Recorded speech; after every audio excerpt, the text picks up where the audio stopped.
Baik, selamat pagi menjelang siang Bapak Ibu sekalian yang sudah bergabung bersama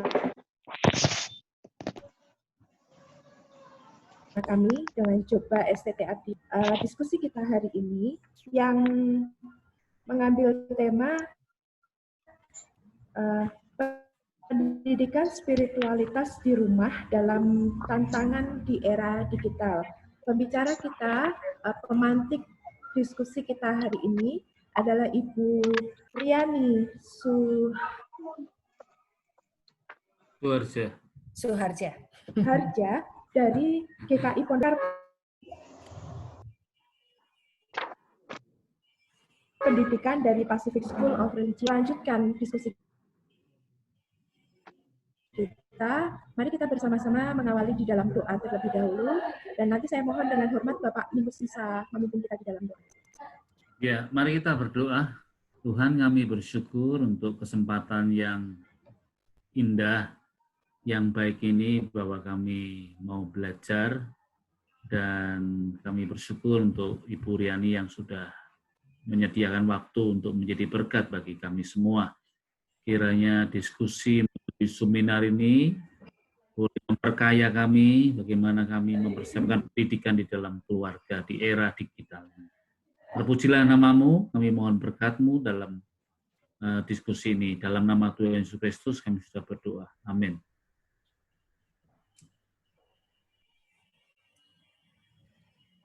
Ya, Bu Siani. Ya, terima kasih Pak Mingus. Ya. Bapak Ibu, kita akan memulai diskusi kita. Pertama-tama kita akan mendengarkan pemaparan materi yang akan diberikan oleh Ibu Riani 10 sampai 40 menit, Bu. Dan setelah itu saya sebagai penanggap Siani akan memberikan tanggapan singkat. Setelah itu baru kita akan membuka line diskusi bagi Bapak Ibu yang mau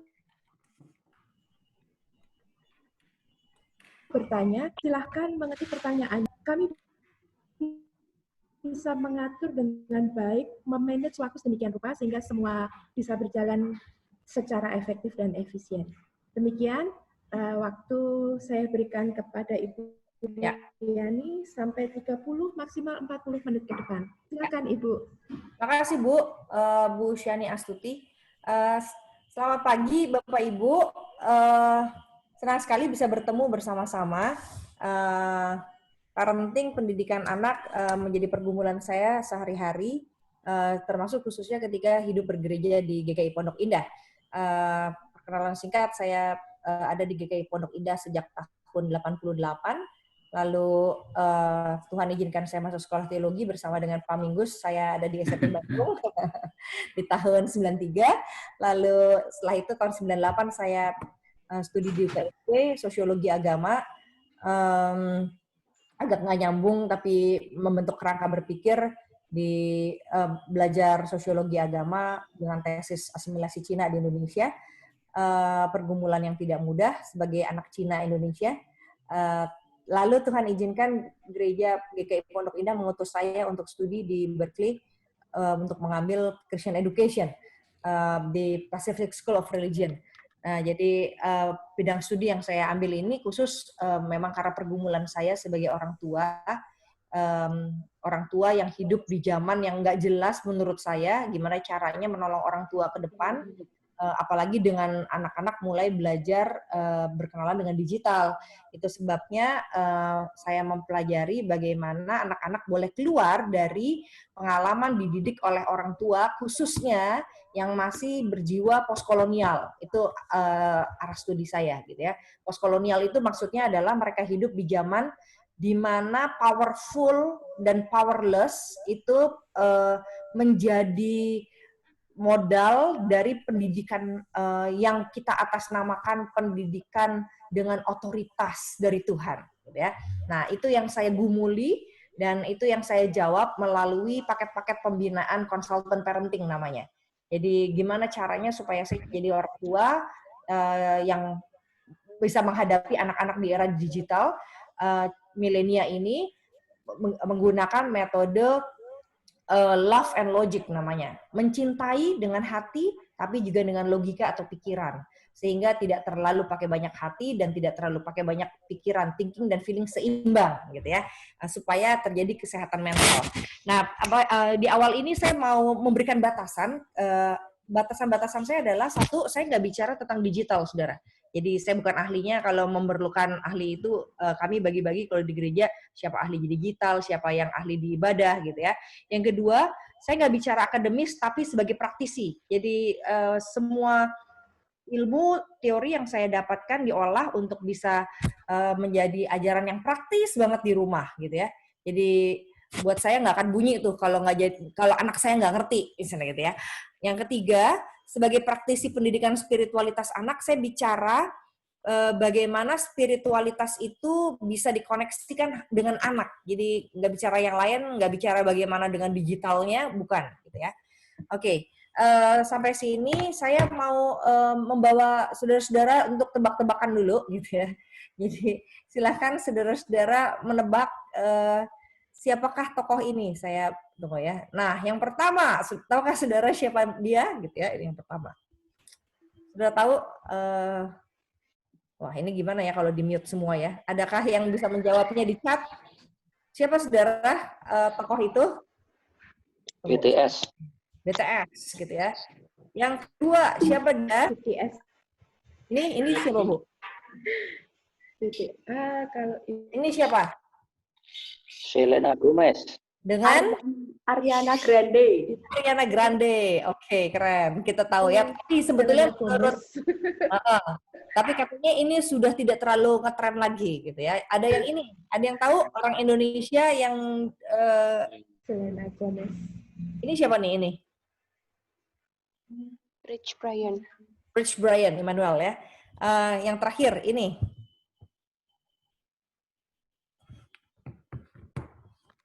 Adakah yang tahu? Ini yang paling terkenal justru katanya sekarang ini. Yang kontroversi karena dia bikin pagelaran seakan-akan dia mau buka baju gitu. Wah, heboh orang gitu ya. Namanya Billie Eilish kalau saudara-saudara tahu gitu ya. Saya sih sebetulnya nggak tahu. Tapi berhubung punya anak yang ngerti digital, mesti belajar dari dia. Coba-coba kasih tahu Mami gitu kan ya. Mau ada webinar nih ya, tahu nggak ya? Nah, saudara, kenapa saya berikan tebak-tebakan ini? Karena sesungguhnya kita tahu bahwa kita deket nggak dengan era digital kalau kita tahu tokoh-tokoh ini. Ini mulai dari tokoh yang terkenal dan sudah tidak diminati, sampai yang terkenal dan sekarang digandrungi. Gitu ya. Jadi kalau kita mau bicara pendidikan spiritualitas anak, kita nggak tahu dunianya mereka, maka jangan harap kita bisa membuat mereka bersentuhan dengan dunia spiritualitas, gitu ya. Kenapa? Karena mereka ada di sana, kita ada di sini, gitu ya. Nah, saudara-saudara, dari sebuah research kalau saudara tahu ada bilangan gitu ya, di tahun 2018 dia mengatakan pada 4.095 kaum muda udah disurvei nih ya di 42 kota di Indonesia. Survei membuktikan bahwa sosok yang paling berjasa buat anak-anak muda percaya Tuhan Yesus dan menjadi murid Kristus yang sejati adalah orang tua, gitu ya, 73% loh, 73,1. Jadi kenapa kita ada di sini? Walaupun ada di antara kita mungkin yang belum punya anak atau tidak punya anak, tapi sejauh kita berhubungan dengan para pendidik, dengan orang tua, dengan warga jemaat, dengan siapapun yang adalah anak, kita adalah orang tua mereka. Nah, sejauh mana kita menjadi orang tua mereka, dari survei pendeta nggak terlalu banyak berpengaruh. Jadi, walaupun ya ada 10% ya, kalau ada 65 juta anak, kita 10%-nya kan lumayan lah gitu ya. Maka orang-orang kunci punya kesempatan, punya hak untuk juga menolong para orang tua yang 73% ini. Nah, itu yang saya lakukan di sini dengan waktu yang sangat terbatas, 1 jam, 40 menit. Bagaimana para orang tua bisa mendidik anak-anak mereka dalam spiritualitas mereka. Jadi itu anak saya sama suami saya. Pertanyaannya, yang disebut orang tua itu siapa, saudara? Jadi dalam dunia pendidikan anak ada yang disebut dengan primary caregiver. Primary caregiver itu adalah orang yang dianggap oleh anak, oleh anak ya saudara, sebagai pendidik utama. Jadi saudara nggak bisa automatically berpikir kalau saya adalah orang tua yang punya 3 anak, maka saya adalah primary caregiver anak, atau saya pendidik utama anak. Belum tentu saudara, maaf, jangan GR dulu gitu ya. Belum tentu nih pendeta, anaknya merasa saya primary caregiver. Kenapa? Karena primary caregiver itu adalah orang yang memiliki impresi di hati anak, baik itu secara negatif maupun secara positif, karena anak punya attachment, punya kedekatan. Saya pernah bertemu dengan seorang berusia 40 tahunan, dia primary caregiver-nya kabur. Jadi dampaknya adalah dia punya banyak pacar, bergantian, mencari cinta. Nah, dalam rangka dia sudah exhausted, udah titik jenuh, gimana ya saya cari cinta terus kok nggak dapet, padahal si bule udah datang ke sini, udah deket sekali sama saya, tapi saya tidak merasa dicintai. Lalu dia bilang, saya tanya sama dia gini, kamu terakhir kali merasa disayang tuh kapan? Terus dia bilang, pada waktu saya berusia 4 tahun atau 5 tahun. Loh ya? Oleh siapa? Saya bilang. Itu penting karena primary caregiver kan. Dia bilang, oleh pembantu saya. Mbak saya. Oh ya? Terus kemana dia? Sama dia pulang kampung, dia menikah, terus akhirnya saya nggak punya siapa-siapa lagi. Lalu, kalau terjadi konflik di rumah, rasa ngalamin sesuatu yang nggak enak di rumah, apa yang kamu lakukan? Terus dia bilang, dulu waktu ada pembantu saya masuk ke keteknya dia. Merasa dapat perlindungan dan nyaman. Begitu pembantu rumah tangga saya pulang, mbak saya pulang, kalau terjadi keributan di rumah saya antara papa mama saya masuk ke lemari, katanya. Nah, itu dia kehilangan figur primary caregiver. Hati-hati saudara, kita punya ilmu tinggi, kita punya kemampuan yang sangat menakjubkan, apapun teologi kita, tapi kalau kita tidak dipilih anak kita menjadi primary caregiver, menurut saya itu kegagalan terbesar orang tua yang belajar. Ya, itu sebabnya pertanyaannya bagaimana caranya melakukan pendidikan spiritualitas anak di rumah dalam era digital seperti ini. Saya akan mulai membaca dari firman Tuhan Ulangan 6 ayat 5 sampai 9 dari terjemahan TB. Kasihilah Tuhan Allahmu dengan segenap hatimu dan dengan segenap jiwamu dan dengan segenap kekuatanmu. Apa yang kuperintahkan kepadamu pada hari ini haruslah engkau perhatikan. Haruslah engkau mengajarkannya berulang-ulang kepada anak-anakmu dan membicarakannya apabila engkau duduk di rumah, apabila engkau berbaring, dan apabila engkau bangun. Haruslah juga engkau mengikatkannya sebagai tanda pada tanganmu, dan haruslah itu menjadi lambang di dahimu, dan haruslah engkau menuliskannya pada tiang pintu rumahmu dan pada pintu gerbangmu. Nah, saudara, orang seringkali itu agak GR nih. Saya kan sudah melakukannya berulang-ulang. Sudah membicarakannya pada anak saya, sudah suruh dia sekolah minggu, baca Alkitab, berdoa, pelayanan, ngelihat saya ada di tempat pelayanan saya, memberikan tanda kalung salib gitu kan ya, menuliskannya di mana-mana, suruh dia baca Alkitab, sudah dong, sudah selesai tugas saya. Nah, seringkali orang keliru, saudara, ayat ini bukan bicara tentang mengajarkannya berulang-ulang. Bukan bicara tentang kita suruh bawelin anak atau membicarakannya setiap waktu.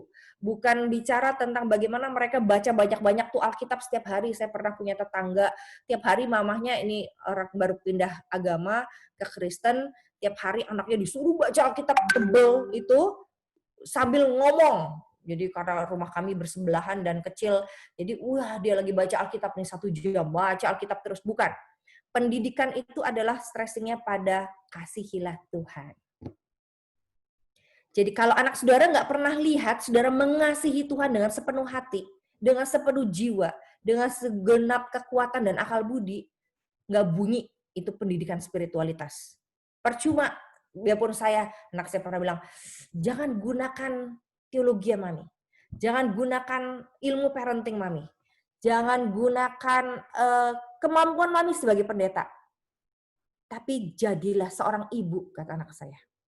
Itu yang dibutuhkan. Mengasihi Tuhan dengan sepenuh hati, itu bisa dibaca oleh hati, saudara. Nah, inilah kunci dari pendidikan spiritualitas anak di rumah. Kita mau bicara banyak cara, itu cuma baju, saudara. Jadi kalau dalam kesehatan mental, itu pikiran, perasaan, perilaku. Nah, seringkali pendidikan anak, pendidikan spiritualitas di rumah, itu bicara perilakunya. Bagaimana cara mengajarkan anak berulang-ulang? Oke, bawa ke sekolah minggu itu perilaku. Suruh mereka berdoa lipat tangan tutup mata. Kalau nggak tutup mata, berani-beraninya dimarahin. Nah, tutup mata. Itu perilaku, saudara. Tapi kita nggak mengajarkan bagaimana hati dan pikiran kita menyatu dalam perilaku. Mengasihi Tuhan dan dikasihi oleh Tuhan. Nah, ironisnya yang terjadi, ini. Terjadi kasus bunuh diri di Indonesia, begitu banyak ribuan jiwa, WHO bilang depresi meningkat gitu ya. Dalam survei di Indonesia 1/3 dari mahasiswa Indonesia itu punya pikiran untuk bunuh diri. Itu disurvei 3-4 tahun yang lalu. Nah, kalau mahasiswa punya pikiran bunuh diri, dari mana asalnya? Dari masa remaja. Dari mana masa remajanya? Dari kanak-kanak. Itu ditarik ke belakang. Nggak bisa dibilang mahasiswa yang nggak benar. Bukan. Orang tuanya kayak apa? Ya, sorry to say ini. Ya. Alasannya sederhana. Si Beni Prawira ini meneliti, katanya timnya, ada 3 alasan kenapa anak mau bunuh diri. Yang pertama, ada klimaks kesepian di usia 13-15 tahun. Ada bullying terjadi dan di masa bodohi. Masa bodoh orang terhadap bullying. Nggak apa-apa, supaya kamu tangguh. Maka kamu mesti tahan terhadap bullying. Yang ketiga, terjadi pelecehan seksual pada masa kecil.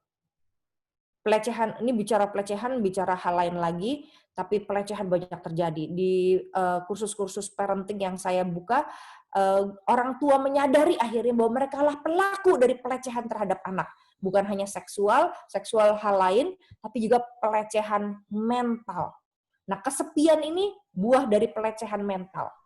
Bullying, buah dari pelecehan mental. Jadi, pelecehan seksual is one thing, kesepian dan bullying is another thing dari pelecehan. Ya. Nah, ini yang terjadi, salah satu pelecehan yang dialami oleh orang tua adalah, sebut saja, membandingkan anak, itu pelecehan. Membuat anak tidak berharga, itu pelecehan. Mengintimidasi anak dengan perintah-perintah yang membuat mereka tidak bisa memilih, itu pelecehan. Jadi, hati-hati kita menjadi pelakunya. Kenapa? Karena itu menyebabkan mereka, alasan mereka kesepian dan dibullying itu, karena saya, ini penelitian mendalam terhadap seorang anak remaja ya. Saya ingin terbuka, tapi orang tua saya tertutup.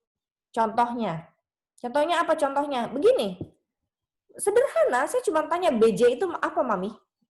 Gitu. Nah, biasanya orang tua baru ditanya gitu aja, langsung, apa kamu yang mikir-mikir yang kayak gitu? Nah, udah, anak cari internet dong. Bisa ngomong dengan satu telunjuk aja. Dia cari, BJ itu artinya apa? Maminya nggak kasih tahu, papinya nggak kasih tahu, dipikir dia kurang ajar, saya cari aja pada orang tua, primary caregiver yang maya, di dunia maya. Jadi Google, internet itu bisa menjadi primary caregiver anak. Kenapa? Begitu saya mau tahu sesuatu, saya cari di Google. Google akan beritahu saya. Jadi saya bergantung sama dia. Kedua, menurut dia, anak ini kan mencari identitas. Saya pengen tahu siapa saya. Tapi orang tua mengaburkan identitas saya. Contoh, dalam hal minat dan kecerdasan. Anak-anak yang bilang, Mami, saya maunya masak aja, gitu ya. Saya pengen masak nih. Terus maminya bilang, apa sih? Masih kecil, pikirannya masak aja, bisnis aja. Belajar, masuk kamar, baca buku, gitu ya. Nah, ini akhirnya, wah, saya kesepian. Kenapa? Karena saya merasa bersemangat hidup kalau saya masak kok. Kenapa jadi saya disuruh belajar pegang buku, visual, disuruh visual pasif, gitu kan ya. Nah, yang ketiga, anak membutuhkan sahabat, saudara. Maka dia kesepian dan mengalami bullying. Sementara orang tuanya otoriter, tidak bisa menjawab pertanyaan dia, tidak bisa mendengarkan curahan hatinya, tapi segala perkara dijawab dengan aturan dan larangan. Gitu ya. Nah, akhirnya anak-anak yang kesepian dan bullying ini masuklah ke digital, berkenalan. Apa sih ini digital gitu ya? Dia mulai mikir-mikir, cari-cari, dan bertemulah dia sampai akhirnya dia jatuh cinta pada aplikasi-aplikasi yang ada di dalam digital. Betul, digital berguna untuk dunia pendidikan, digital berguna untuk wawasan yang lebih luas, tapi ini salah satunya adalah kompensasi dari kesepian dan bullying anak yang dialami oleh anak. Nah, dampaknya adalah tidak bisa berempati. Awareness-nya berkurang, nggak bisa empati itu begini, saudara. Anak-anak yang main digital lebih daripada setengah jam, itu nggak bisa punya perasaan, merasakan orang-orang di sekitar dia. Ada kebakaran juga dia nggak bakal tahu tuh. Cuman, oh ada kebakaran di ujung sana, belum dapat ke saya, nggak apa-apa gitu ya. Yang kedua, awareness-nya berkurang atau kepekaannya berkurang terhadap diri sendiri, bahkan kepada dunia di sekitarnya. Contohnya, anak-anak yang sudah bermain gadget lebih daripada setengah jam, dia nggak tahu dia lapar atau enggak. Dia nggak punya awareness, saya ini perlu makan nggak ya siang ini? Jadi, makanya kenapa ada anak ekstrim yang mati karena main gadget terus berapa hari, orang tua juga nggak tahu. Dia nggak punya kesadaran diri, saya pusing, saya lapar, saya ngantuk, nggak tahu. Dan dia nggak punya awareness terhadap atau kepekaan terhadap dunia sekitar. Jadi jangankan terhadap orang lain, terhadap dirinya waktu mamanya bilang begini, kamu mau makan apa hari ini? Kalau udah setengah jam main gadget tuh ya, seperti lalu dia akan diam sebentar kayak orang lagi diving gitu ya, menyelam, itu ke atasnya gelagapan gitu. Makan apa ya? Otaknya udah gak nyambung nih gitu. Kenapa? Karena udah going too deep, saya bilang sama anak saya. If you are going too deep, kalau kamu terlalu dalam menyelam, seperti diver, kamu naik ke atasnya tuh susah. Gelagapan gitu, kayak orang keselak nanti ke permukaan lautnya gitu ya. Nah, ini siapa yang nakal, saudara? Sejak dari, ini digambar ini ya, sejak dari usia 1 tahun aja anak-anak kita sudah perkenalkan dengan gadget. Dia nggak konsentrasi, gadget. Nah, saya lihat tuh kalau di mall-mall gitu ya, anaknya mulai rewel, mamanya lagi mau ngomong, lagi mau makan, gitu ya, langsung diambil gadgetnya, kasih ke anaknya diam. Nah, kita yang melatih kok, kita yang membuat anak kita bergantung kok. Jadi jangan marahin dia kalau dia addiction terhadap gadget. Lalu, kalau dia sudah cinta banget sama tuh gadget, tantrum lah saat dilepaskan dari kecanduannya. Jadi anak-anak yang tidak puas dengan orang tuanya atau belum puas dengan orang tuanya karena fase attachment-nya belum selesai, ketika dilepas dari orang tuanya, dia tantrum. Jadi anak kecil tuh kalau lagi nyusu sama mamahnya dilepas, ya tantrum lah, teriak-teriak nangis, karena cintanya itu seperti sedang diputusin. Nah, kebayang sekarang cintanya atau tantrumnya itu kepada digital. Karena apa? Karena digital lah primary educator-nya. Nah, keempat, dampaknya perkembangan lain terhenti. Perkembangan kognitifnya terhenti. Saya mendapati anak yang sangat suka menggambar sejak usia dia pegang bolpen dan kertas. Tapi begitu dikasih gadget, sejak itu dia tidak menggambar setiap hari. Dan begitu dia menyadari, orang tuanya menyadari selama 5 tahun, ini anak kok nggak gambar-gambar ya ternyata, padahal dulu tuh setumpuk gambarnya tuh setiap hari dia gambar. Begitu dia disuruh gambar ulang, gambarnya tidak berkembang. Bagusnya gambarnya dia itu sama dengan bagusnya gambar seorang anak kalau dulu dia berhenti menggambar di usia 7 tahun, ketika dia berusia 12 tahun, gambarnya itu sama dengan anak umur 6 tahun. Nah, itu kecerdasan visualnya, kecerdasan kemampuan menggambarnya terhenti. Kecerdasan kognitif anak terhenti. Kecerdasan komunikasi anak terhenti. Kecerdasan sosial anak terhenti. Wah, mengerikan sekali. 5, konsentrasi visual statis juga tidak terlatih. Apa itu visual statis? Visual statis itu begini, kalau dia baca buku kan statis. Kalau dia dengerin orang tuanya ngomong itu statis. Visual dan statis. Nah, dia tidak bisa konsentrasi terhadap visual statisnya itu. Karena gadget yang selalu berubah, gitu ya. Nah, di ilmu pendidikan, perspektif ilmu pendidikan, sebuah jurnal mengatakan orang yang efek negatif dari adiksi smartphone, peningkatan risiko depresi tinggi. Makanya kenapa banyak bunuh diri ya. Efisiensi waktu belajar menurun. Mereka nggak gitu suka belajar. Penarikan sosial, nggak gaul gitu ya. Apalagi sekarang, wow, ini waktu di mana anak bener-bener bisa nggak gaul ini ya. Penurunan konsentrasi tugas akademik, nggak tahu ini para dosen mengalami apa enggak. peningkatan sikap ketidakpuasan pada institusi akademik. Jadi banyak protes terhadap akademis. Pokoknya pengennya yang nyaman, karena digital itu membuat dia nyaman. Jadi dia fragile, tidak punya resilience, kebertahanan menghadapi kesulitan. Ya. Nah, pertanyaannya bagaimana? Ini yang saya mau jawab. Spiritualitas terhadap generasi digital ini gimana caranya ya menolongnya ya. Jadi kita perlu mulai dari kenapa ini penting. Mazmur 145 ayat 4 mengatakan, angkatan demi angkatan akan memegahkan pekerjaan-pekerjaan Tuhan dan akan memberitakan keperkasaan Tuhan. Kalau kita tidak menolong spiritualitas anak dari rumah sejak dini, maka anak-anak tidak akan pernah memegahkan pekerjaan Tuhan, meninggikan Tuhan, memuliakan Tuhan, bahkan mengalami cinta Tuhan dan mencintai Tuhan. Mereka pikir hidup ini seperti gambar ini. Gambarnya lurus aja, hidup saya lempeng aja, kayak lagi main digital, nggak kelar-kelar, udah itu aja. Padahal pekerjaan Tuhan, pengalaman hidup manusia, itu naik turun, penuh dengan tantangan, godaan. Nah, kalau spiritualitasnya nggak kuat, nggak baik, nggak attach dengan Tuhan, maka dia akan habis, hilang, dimakan dunia. Bunuh diri pada waktu masuk ke dalam jurang pertama kali atau kesulitan pertama kali. Dia nggak bisa survive masuk ke dalam kehidupan yang lebih baik. Nggak bisa menjadi lebih dewasa rohani dan spiritualitas. Ya. Nah, itu alasan kenapa itu penting. Karena jumlah generasi muda di Indonesia bertambah. 2013, 2015, prediksi di 2020, 65% dari penduduk Indonesia itu adalah kaum muda.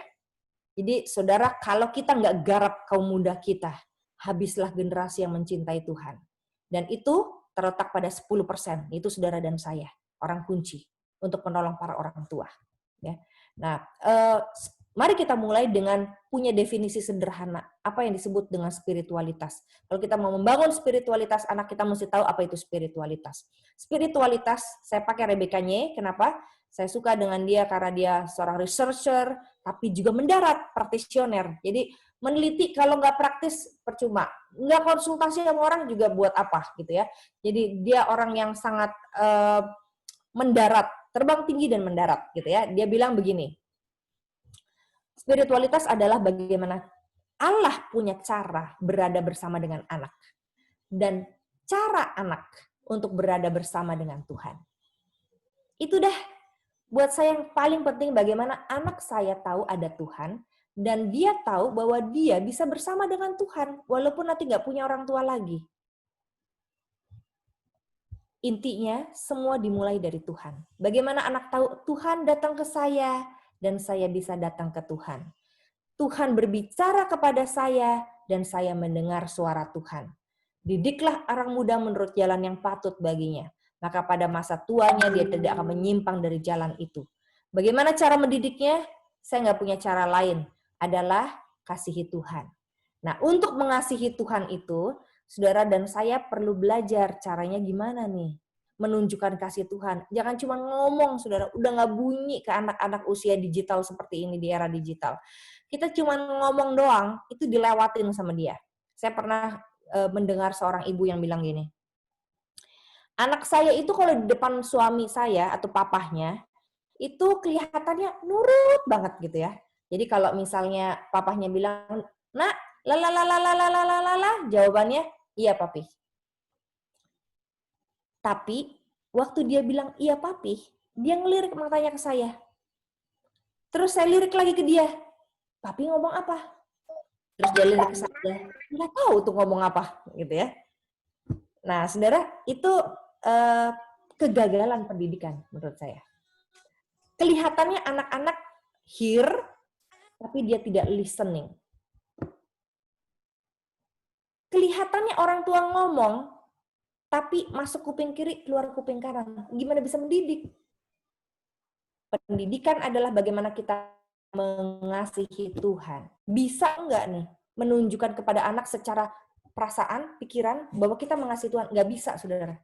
Nggak semudah itu. Nah, makanya ada caranya. Caranya ya, kita mulai dengan teori iman dulu. Saya menggunakan teori Fowler, saudara. James Fowler dalam The Stages of Faith, dia bilang, iman itu, bagaimana saya itu punya kaitan dengan faktor eksternal dengan yang kuasa. Jadi, nggak harus Kristen. Agama apapun, pokoknya dia tahu ada yang kuasa dalam hidup dia. Itu iman. Nah, nanti tinggal diberi nama oleh yang mengajarkan iman itu. Jadi kalau saya nih ya, waktu saya kecil, saya punya papa, faktor eksternal papa saya. Saya punya mama, itu faktor eksternal. Saya punya kakak, itu faktor eksternal. Saya punya gereja, itu faktor eksternal. Nah, waktu saya berdoa, itu saya faktor eksternal, disuruh berdoa. Saya baca Alkitab, itu faktor eksternal. Saya menyanyi lagu sekolah minggu. Lagu sekolah minggunya faktor eksternal. Nah, waktu saya menyanyi lagu sekolah minggu, menurut saudara, apakah saya sudah itu faktor eksternal ya? Silakan, siapa yang mau menjawab? Kalau saya beriman, lalu saya nyanyi lagu sekolah minggu, atau saya rajin ke sekolah minggu, atau saya disuruh baca Alkitab oleh ibu saya setiap hari 2 pasal, apakah saya sudah beriman menurut saudara-saudara? Silakan dijawab. Duh, saya ini kayak ngomong sama, saya orang ekstrovert saudara. Kalau nggak ngelihat tampang saudara, saya berasa kayak ngomong sama barang ini. Jadi saudara kalau menjawab, silakan siapa yang mau menjawab. Kalau saya ke sekolah minggu, itu saya merasa saya sudah beriman atau belum? Yang ngomong di chat juga silakan. Belum, Ibu. Terima kasih Pak untuk jawabannya. Kenapa Pak? Ya karena iman itu membutuhkan proses ya. Sementara menyanyi eksternal itu adalah mungkin proses awal, karena iman juga butuh pemahaman juga, butuh pengalaman, butuh diisi untuk memahami apa yang kita iman. Oke. Ya, kalau saya belajar teologi kan ada pemahaman. Saya beriman nggak? Belajar teologi belum tentu juga beriman, karena masih dalam knowledge ya, ilmu ya. Karena ilmu itu terpisah dengan iman.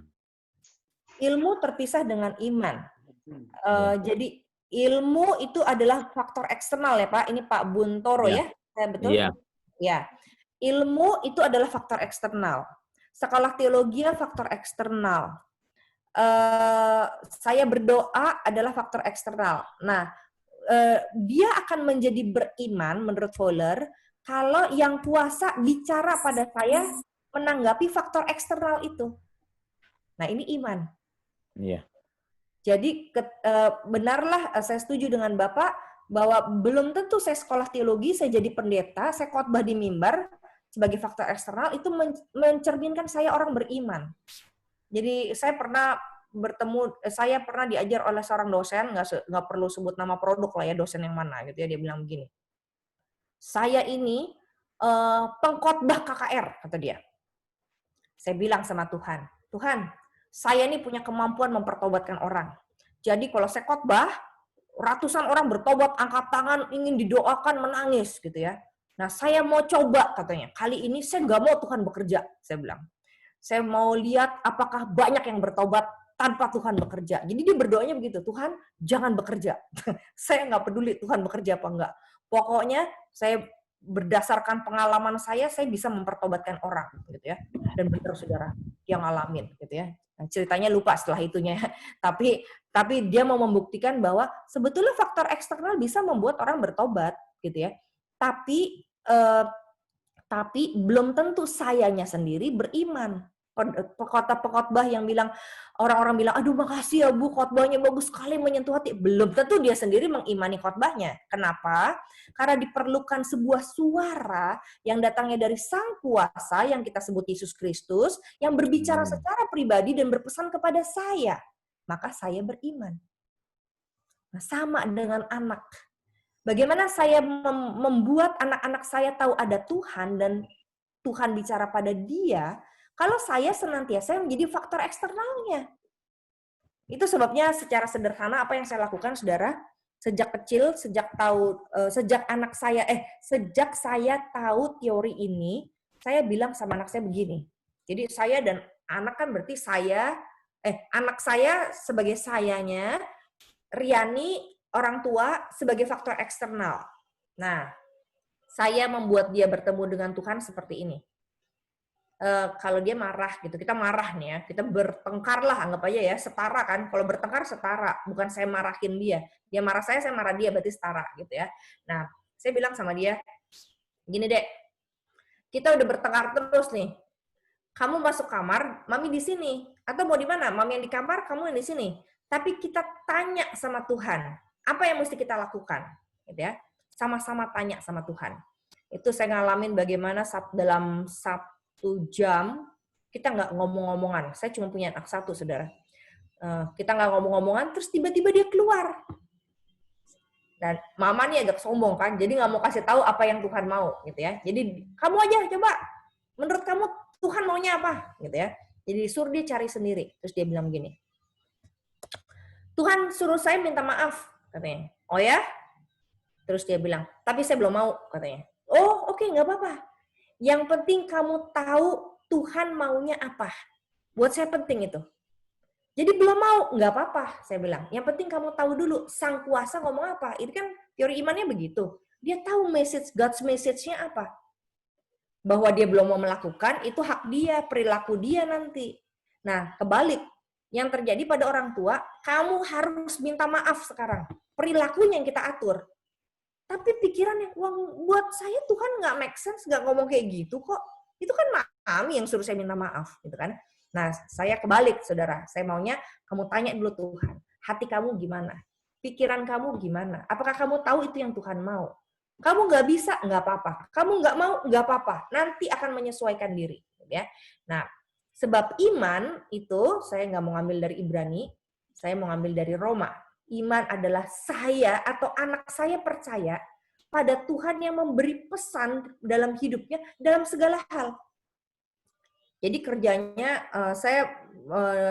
tesis saya di demin saya waktu terakhir studi itu adalah saya bikin teori yang namanya the Apple Cycle of Meaning Making. Saya nggak ada gambarnya di sini, mungkin bisa nanti disusulkan. Artinya tiap anak sejak kecil itu pendidikan spiritualitasnya perlu tahu bahwa Tuhan bicara sendiri pada dia. Ada cycle-nya, gimana caranya gitu ya. Ya Tuhan bicara, memberikan pesan dalam segala hal. Jadi dalam sakit ada pesan, dalam susah ada pesan gitu ya. Sehingga yang saya lakukan dengan anak saya adalah diskusi mengenai God's message-nya. Bukan how to deliver, bagaimana melakukan, bukan, tapi bagaimana berpikir. Karena itu penting, pikiran dan perasaan itu dasarnya ya. Nah, jadi iman adalah dimulai dari memahami pesan Tuhan. Ya. Nah, sorry, agak mundur.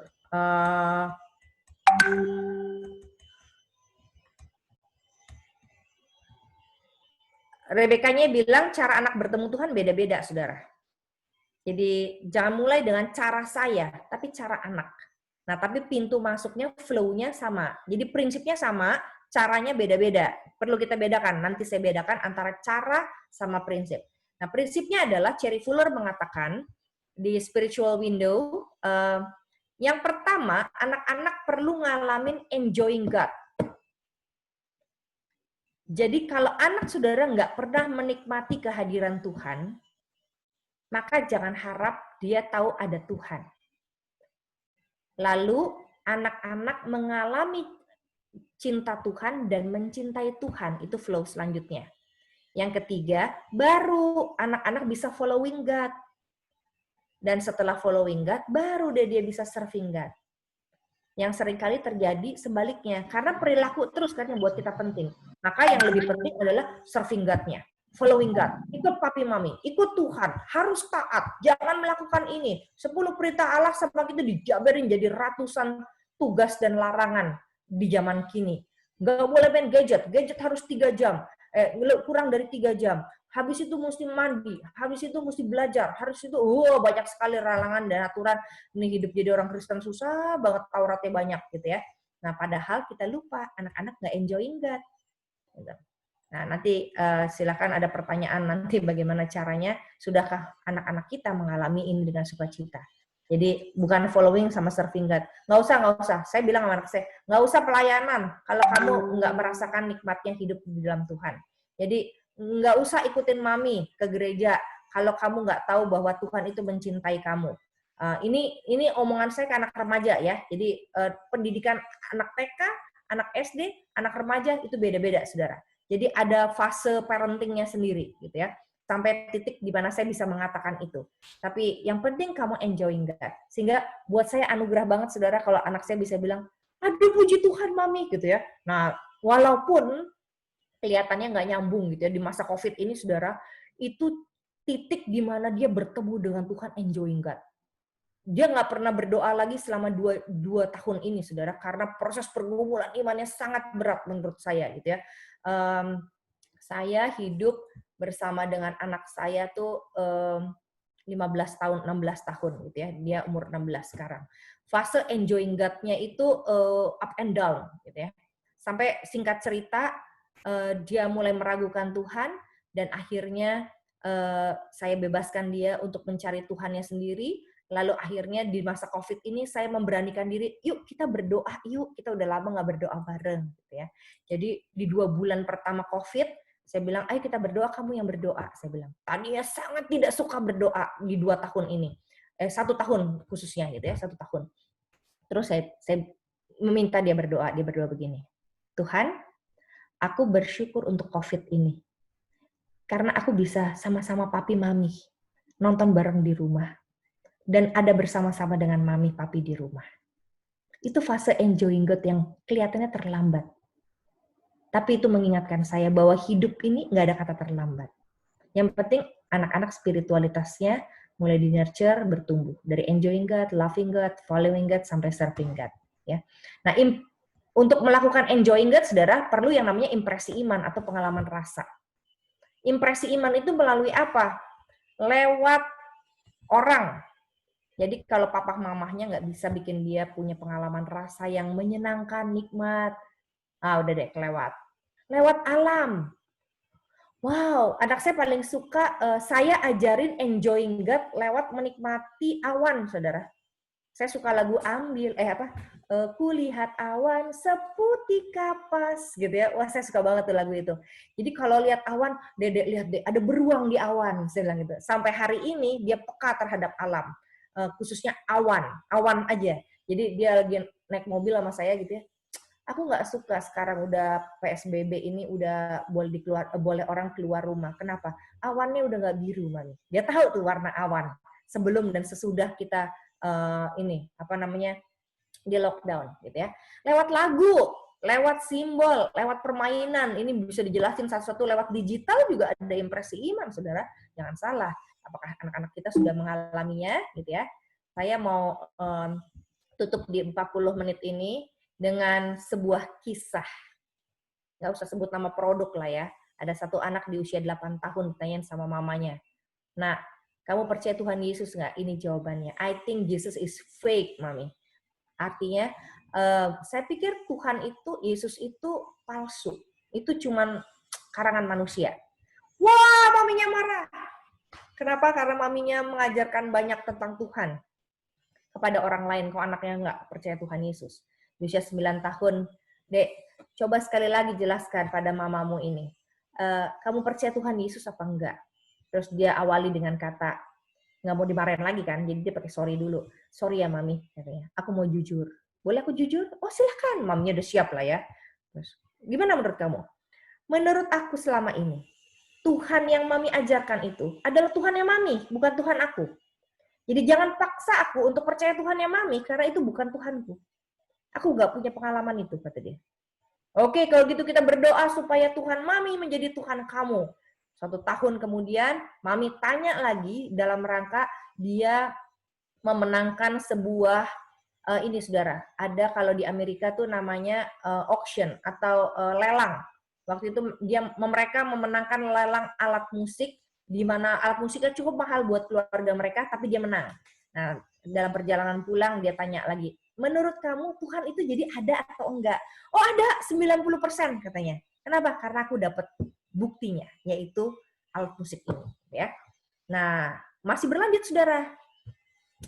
Anak ini disekolahin sama maminya, di sekolah Kristen bener dah pokoknya yang ngajarin tiap hari baca firman Tuhan dan sebagainya gitu ya.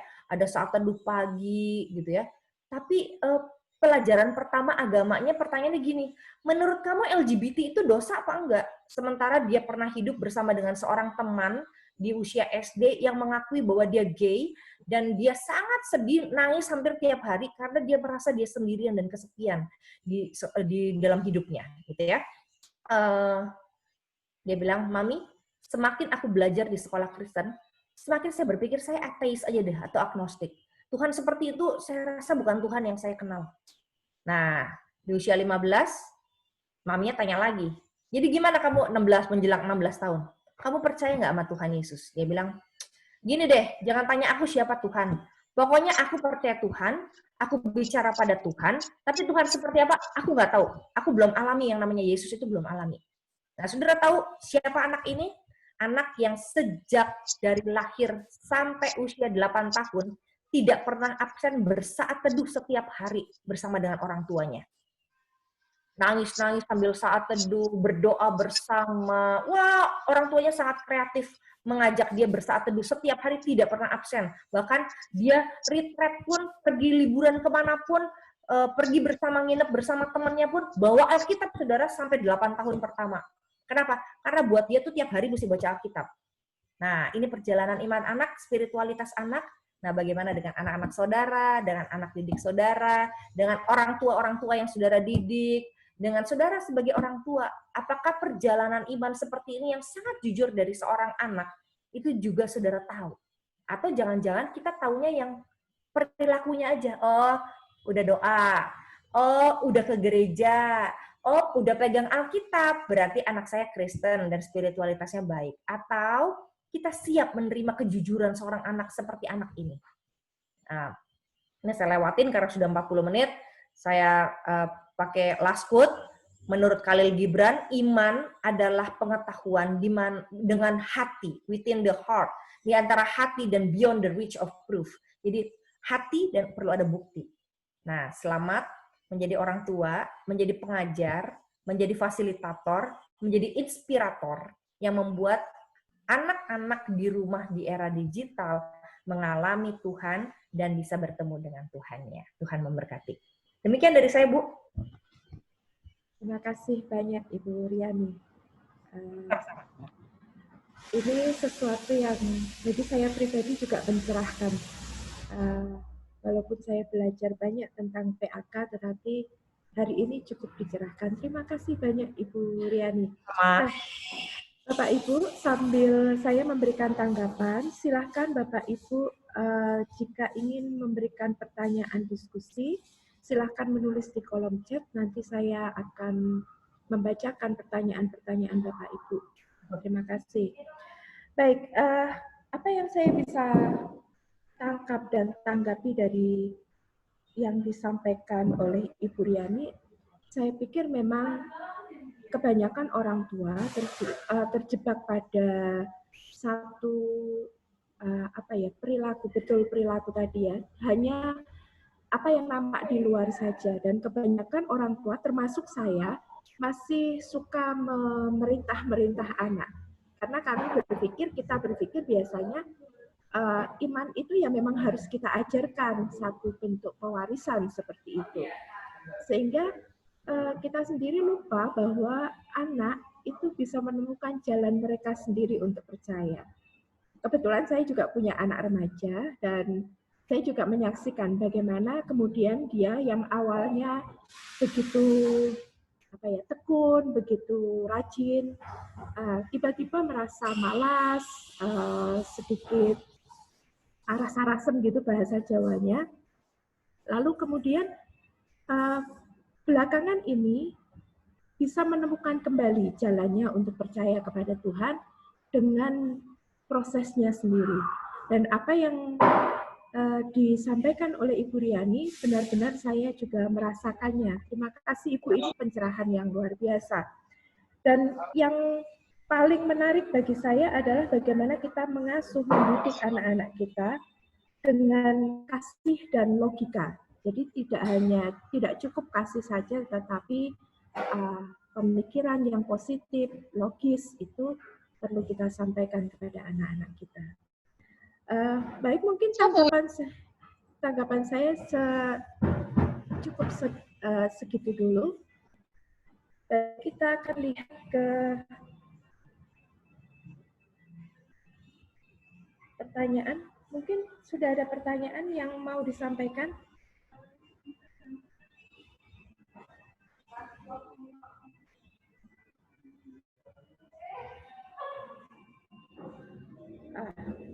Ini ada pertanyaan Bu dari Bapak Joni. Jadi kapan bisa menginjil kepada anak? Silakan Bu.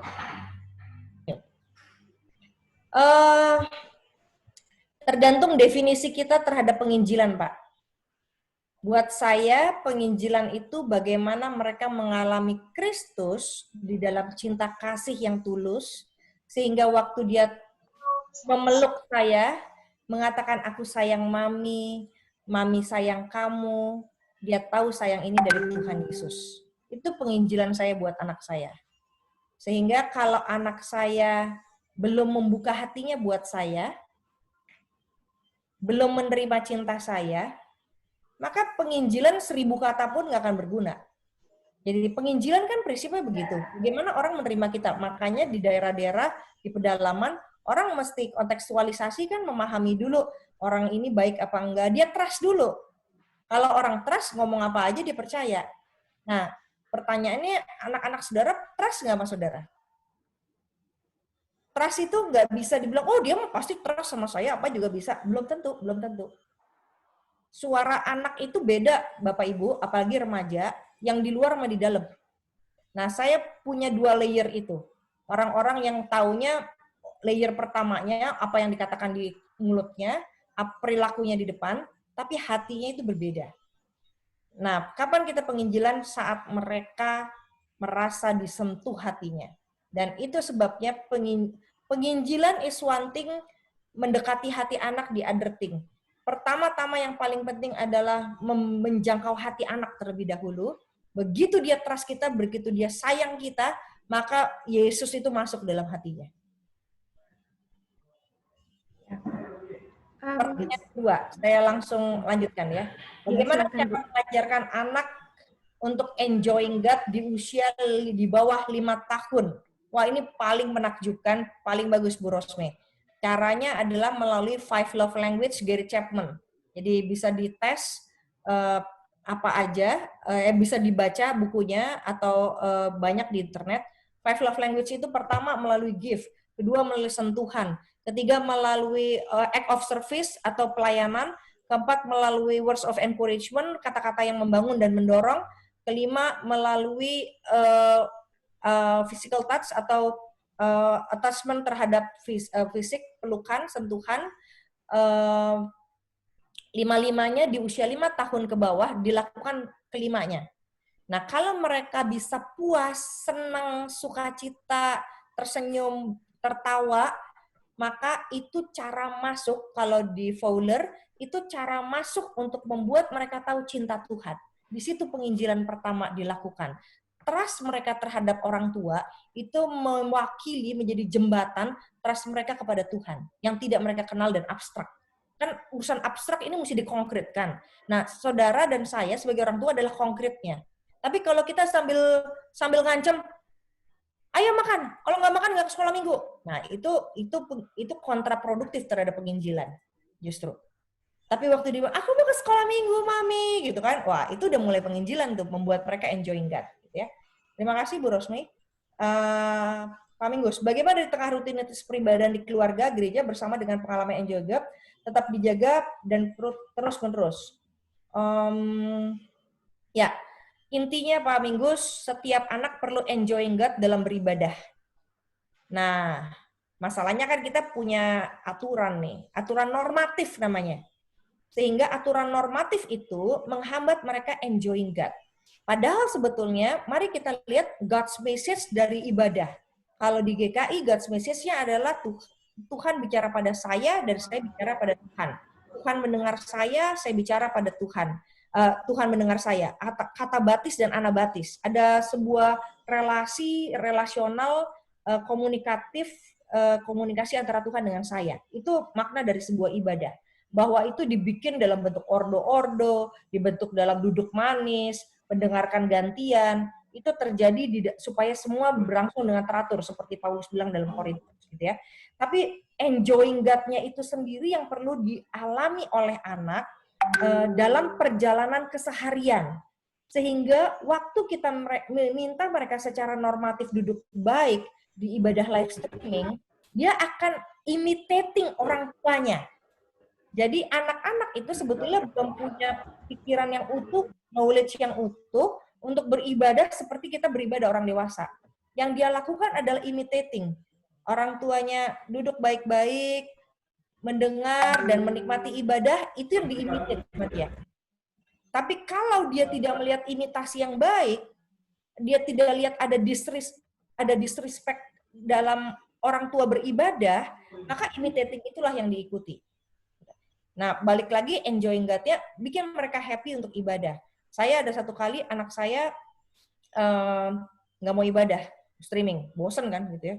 Menurut dia itu cara papi duduk dia beribadah, ngelihat ke TV, terus baik-baik gitu ya. Dia bilang, saya nggak mau kayak gitu papi, nggak apa-apa. Yang penting kamu tahu God's message dan kamu tetap bicara sama Tuhan.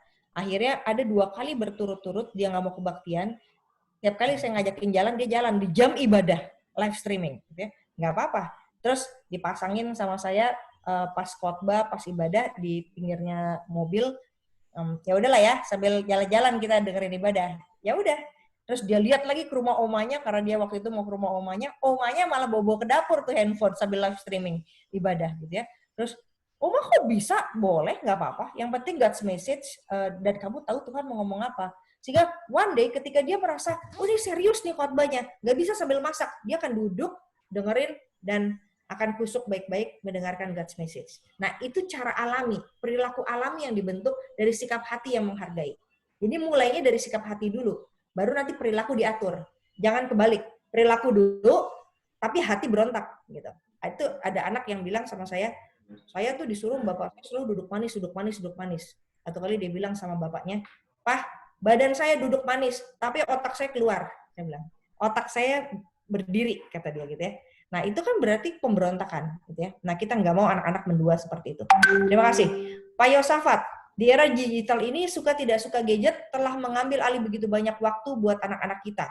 Yang lebih memprihatinkan, nilai-nilai spiritualitas kurang tertanam dalam hidup anak-anak kita. Seperti dikatakan pembicara bahwa orang tua lebih memilih memberikan gadget pada anak biar mereka tidak nakal. Bagaimana metode yang efektif dan mengena bagi anak kita untuk menanam nilai religiusitas di era digital sekarang ini? Oke, ini PR besar buat kita, Pak. Caranya adalah satu ya, yang paling penting ya.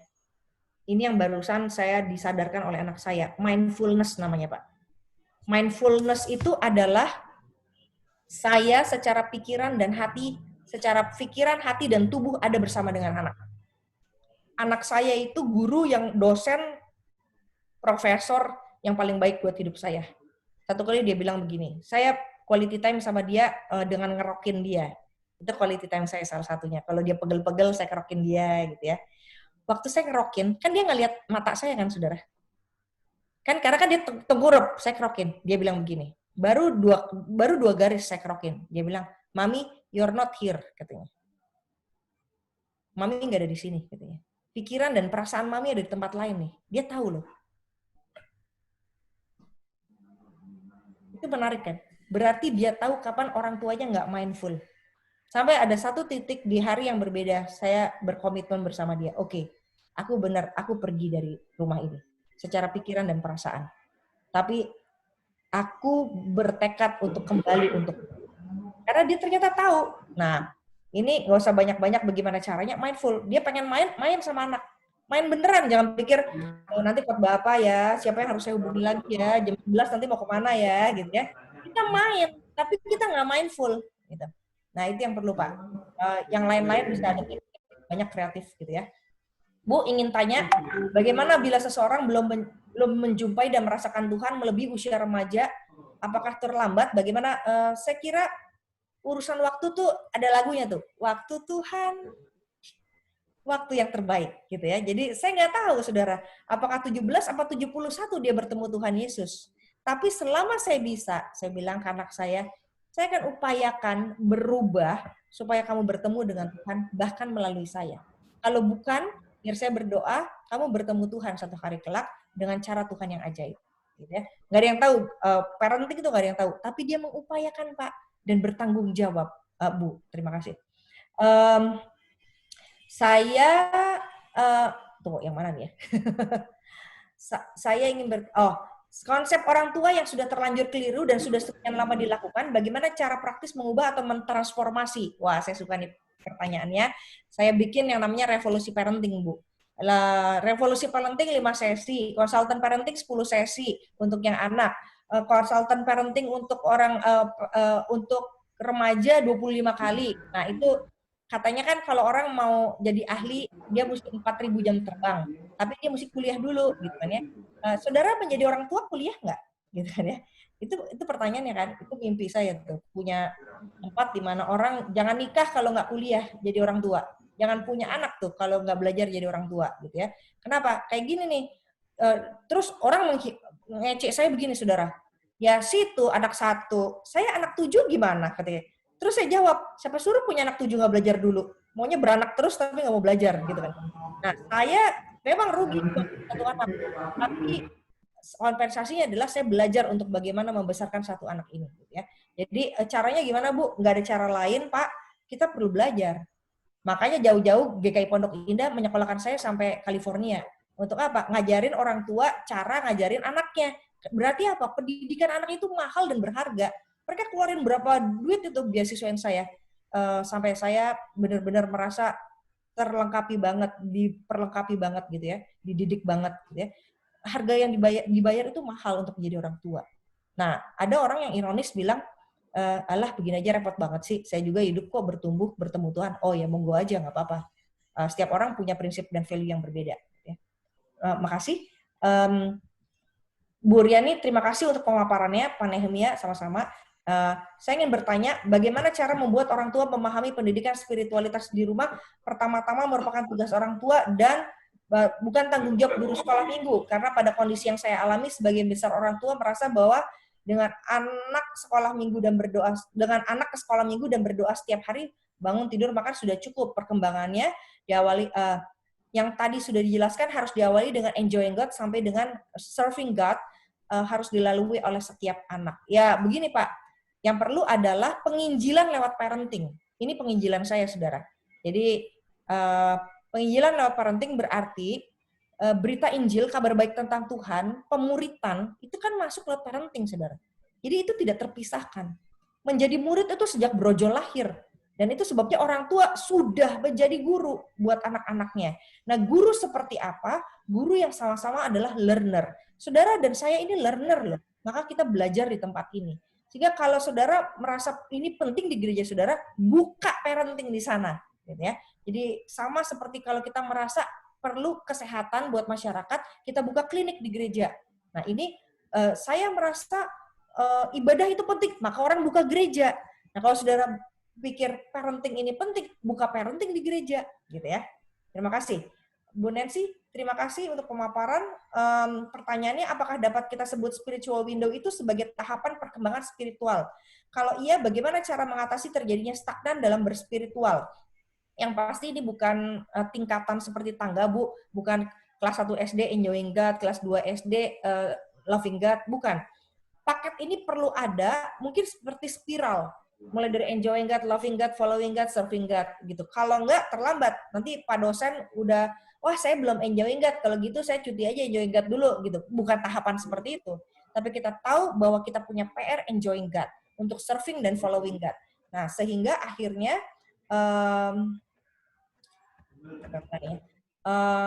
bukan tahapan, walau tahapan di pribadi kita perlu enjoying God, tapi kita nggak bisa pakai reason bahwa tahapan ini kita mesti tunggu dulu yang A, baru yang B untuk diri kita. Tapi untuk anak kita perlu pelan-pelan. Nggak bisa mengharuskan ke fase yang paling jauh. Gitu ya. Nah, kalau dia merupakan tahapan buat anak kita, bagaimana stagnan berspiritualitas? Ini nggak akan stagnan kalau benar-benar anak enjoying God. Nah, masalahnya kita mesti bersimulasi, belajar, diskusi, bagaimana membuat anak enjoy God. Itu sebuah konsep tersendiri. Maka saya sebut revolusi parenting. Ada perubahan paradigma dari orang tua. Kenapa? Karena kita dididik oleh orang tua kita di zaman lalu. Di zaman lalu, model pendidikannya Paulo Freire, pendidikan yang menjajah. Jadi jangan lihat hal yang negatifnya dari pendidikan yang membebaskan, tapi lihat positifnya. Mereka pakai model banking concept of education. Jadi semua dimasukin dijadi satu seperti orang nabung gitu. Dia pikir bank apa anaknya gitu ya. Bisa diambil. Enggak. Kita ini bukan bank anak kita. Anak kita tuh jiwa yang perlu terus dibikin happy, dibikin sukacita, feelingnya dibikin positif. Nah, caranya adalah supaya jangan stagnan, bikin anak kita happy. Dalam satu hari, mereka tidur dengan kemarahan pada kita atau dengan rasa sayang. Anak saya itu sekali lagi termometer, barometer yang sangat penting buat saya. Dia tidur mencium saya atau tidur marah sama saya, itu buat saya penting. Kenapa? Karena saya tahu bahwa dia enjoying God apa enggak melalui saya. Jadi please bikin anak enjoy terhadap kehadiran saudara. Saya pernah bikin parenting ke orang tua remaja. 35 orang tua. Survei membuktikan hampir semua orang tua merasa bahwa sumber masalah anak remaja adalah orang tuanya sendiri. Sehingga mereka tidak berjumpa Tuhan dan tidak enjoying God melalui orang tuanya justru. Selamat. Ya. Jadi selamat berpetualang dan melakukan pertobatan saudara terhadap parenting saudara. Kalau tidak, bagaimana setiap jendela tersebut dapat dipenuhi? Betul. Jadi mari bikin anak kita enjoying God. Pak Joni, apakah spiritualitas yang dijelaskan bisa disebut kehidupan iman seseorang atau standar tertentu? Itu termasuk pendidikan spiritual? Ini tidak termaksud. Mohon ditambah penjelasan. Titik ini termasuk pendidikan spiritual. Pendidikan spiritual kembali lagi Pak. Spiritualitas itu adalah bagaimana saya tahu ada Tuhan, God's way, tahu saya ada bersama Tuhan dan Tuhan bersama dengan saya. Apapun bisa kita pakai. Spiritualitas, kata satu dosen yang saya ngefans banget tuh. Siapa namanya? Pak Simon Rahmadi, ya itu dosen ngefans banget tuh. Dia bilang gini ke saya, Bu Yani, spiritualitas itu tong sampah, apapun bisa dimasukin, katanya. Nah, maksudnya adalah spiritualitas tuh punya kebebasan. Namanya juga cara-cara yang sangat beragam membuat anak tahu bahwa saya bersama Tuhan dan Tuhan bersama dengan saya. Ya, jadi apapun Pak. Titik-titiknya, pakai aja semua, coba-coba. Yang penting pokoknya anak enjoying God, loving God, sampai akhirnya dia mau following dan serving God. Ya. Izin bertanya, mari Pak, Bu, Pak Hartono, bagaimana memperoleh kembali posisi orang tua sebagai primary caregiver? Aduh, saya prihatin. Di mana anak saat ini kemungkinan mempunyai primary caregiver yang lain. Bikin anak happy, Pak, itu aja kuncinya. Bikin anak feelingnya merasa menyatu dengan kita. Memang nggak bisa Pak dalam waktu 1-2 menit saya menjawabnya. Tapi masih ada harapan Pak kalau belajar parenting. Ya ini promosi tukang dagang kan kayak gitu ya. Belajar parenting bagaimana menyatu hatinya dengan anak. Ada Pak caranya dan saya mengalaminya. Gitu ya. Oke. Pak, ada lagi pertanyaan. Terima kasih pemaparannya. Bagaimana anak yang mengalami trauma dengan orang tua? Waduh Pak, ini masuk nanti dalam sesi parenting healing. Parenting healing ada 2, bagaimana healing anak sama bagaimana healing orang tuanya. Nah, ini sesinya bisa bersesi-sesi Pak. Tapi terima kasih, berarti Bapak punya semangat untuk memperbaiki diri. Jadi, biarkan ini bukan pertama dan terakhir saudara-saudara belajar parenting. Kalau bisa 1 semester tuh parentingan di dalam biologi gitu ya. Sebelum garap anak orang, gereja orang tua yang punya anak di gereja kita garap dulu diri sendiri dengan perbaikan reparenting namanya. Kalau enggak kita nggak bisa jadi pendeta, dosen, pengajar, orang tua yang bisa membuat anak enjoying God. Padahal itu kuncinya, ya. Oke. Bagaimana jika anak terlalu banyak menghabiskan waktu bermain game, lalu orang tua menegur? Nah, orang tua yang perlu bertobat. Tapi anak menjadi marah dan tidak suka, betul, emang saya setuju sama anaknya, pasti marah. Bagaimana cara parenting yang baik? Reparenting. Jadilah orang tua yang membuat anak enjoying God melalui orang tua. Kalau anak udah pilih gadget, berarti saudara nggak enak buat anak. Nggak bisa buat anak menikmati saudara. Jadi, ubah diri, bagaimana anak menikmati saudara dan akhirnya tinggalin gadgetnya demi saudara. Jadi jangan bilang anak nakal, anak nggak mau nurut, anak terlalu kurang ajar karena disuruh berhenti gadget, dia nggak mau. Kenapa? Karena itu primary caregiver-nya. Itu cinta utamanya. Kenapa? Saudara nggak dipilih jadi cinta utamanya. Kenapa? Tanya pada diri sendiri. Kenapa mereka nggak bisa mindful? Kenapa mereka nggak cinta saudara? Kenapa mereka nggak menikmati cinta saudara? Nah, pertobatan perlu terjadi dalam diri para orang tua. Terima kasih, Pak, Bu. Ibu, bagaimana jika kita menemui orang tua yang cenderung menghakimi daripada loving and caring? Apa yang harus diajarkan pada orang tua seperti ini? Cintai mereka. Karena bisa jadi orang tua yang nggak loving dan nggak caring, itu nggak ngalami loving dan caring dari orang tua sebelumnya. Nggak pernah mengalami cinta yang sesungguhnya. Banyak pernikahan-pernikahan pelayanan saya, mereka nggak ngalami cinta dari pasangan kok. Jadi pernikahan itu transaksional sebetulnya. Lu kasih ini, gue kasih ini. Lu punya duit, lu kasih gue kasih servis. Ya. Kita transaksional kepada pasangan kita, bukan cinta yang sejati. Kabur terhadap makna cinta, maka ada pernikahan-pernikahan yang dingin. Jadi bukan dimulai dari parenting, dimulai dari pasutri. Nanti pasutri dimulai dari mana? Bina pranikah. Di bina pranikah dimulai dari mana? Memperbaiki model parents dalam benak orang-orang yang akan menikah. Nah, dimulainya dari situ nanti pembinaan. Pembinaan berkelanjutan. Nah, di mana kalau dia belum menikah? Prapacaran. Kenapa? Karena pacaran itu jangan-jangan fake mencari cinta yang semu gitu. Maka dia cari pacar gitu ya, terus kerjanya gitu ya. Kenapa? Karena di rumahnya nggak dapet cinta. Nah, ini kan lebih repot lagi. Maka dimulailah dengan anak. Jadi ini kayak telur sama ayam kan. Mana duluan sih yang mesti dilakukan gitu. Kalau saya akhirnya strateginya ke orang tua. Pertobatkan orang tua, didik orang tua, siapkan orang tua untuk siap menghadapi anaknya. Dengan cara apa? Learning by experiencing. Jadi orang tuh, kalau saya bina pranikah, saudara, mau ngomong parenting kek, mau ngomong apa, semua tuh udah pegang-pegangan tangan, gue pasti nikah deh, apapun yang lo ngomong, gitu. Kesannya kan kayak gitu ya. Jadi nggak cocok. Yang cocok adalah begitu orang ngalamin kesulitan, anaknya udah mau bunuh diri, baru datang gimana ya parenting gue nih, kacau nih kayaknya. Oke, lu mau nggak healing? Oke, gue healing mau. Yang penting anak gue jangan bunuh diri. Nah, udah itu. Bukan preventif lagi akhirnya, kuratif. Nah, yang perlu tuh preventifnya. Ini setengah matinya dunia parenting. Bagaimana preventif ya? Memang perlu gereja-gereja memikirkan bersama nih. Saya menyediakannya sih modulnya ya, nggak mungkin ke gereja-gereja. Modul-modul untuk training biasanya. Jadi pertobatan itu berkelompok, dari kelompok kecil, kelompok besar, besar lagi, kebanyak lagi. Kelompok kecil tapi modelnya.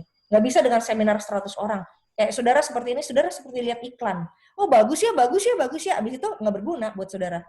Maka saya tidak terlalu suka bikin iklan kayak begini. Ya oke lah gitu ya, penginjilan perlu iklan gitu ya. Tapi yang paling penting itu setengah matinya nanti bikin kelompok kecil, memaintain bagaimana cara paradigma orang tua berubah. Dan saya menikmati banget bagaimana paradigma orang tua berubah dengan kelas-kelas kecil. Bedanya yang ikut parenting, mungkin 10 kali aja, 5-10 kali, itu orang tua tuh bisa berubahnya sampai anak remajanya bilang gini, sekarang sejak ikut parenting, mama nggak marah-marah lagi ya, katanya ya. Nah itu saudara perubahannya, itu penginjilannya. Peran pembangunan karakter dalam topik ini apa ya, gitu ya? Tergantung, saudara berpikir karakter itu perilaku atau pikiran dan perasaan. Kalau saudara berpikir karakter hanya perilaku, maka saudara akan nggak dapat apa-apa dari saya. Tapi kalau saudara merasa bahwa karakter itu dimulai dari pikiran, dari perjumpaan dengan Tuhan, saudara dapetin kunci jawabannya. Gitu, Bu? Selesai? Ya. Baik, mungkin adakah pertanyaan yang lain?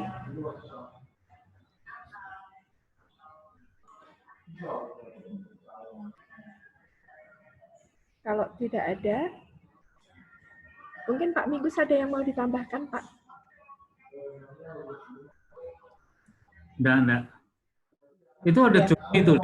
Joni itu di bawah masih ada pertanyaan. Sudah, Pak, itu tadi. Oh, sudah ya? Sudah. Itu saya mau tanya, itu di GKI Pondok Indah, parenting itu berkelanjutan pembinaannya apa sampai berapa tahap di GKI Pondok Indah? Yang mana, Pak?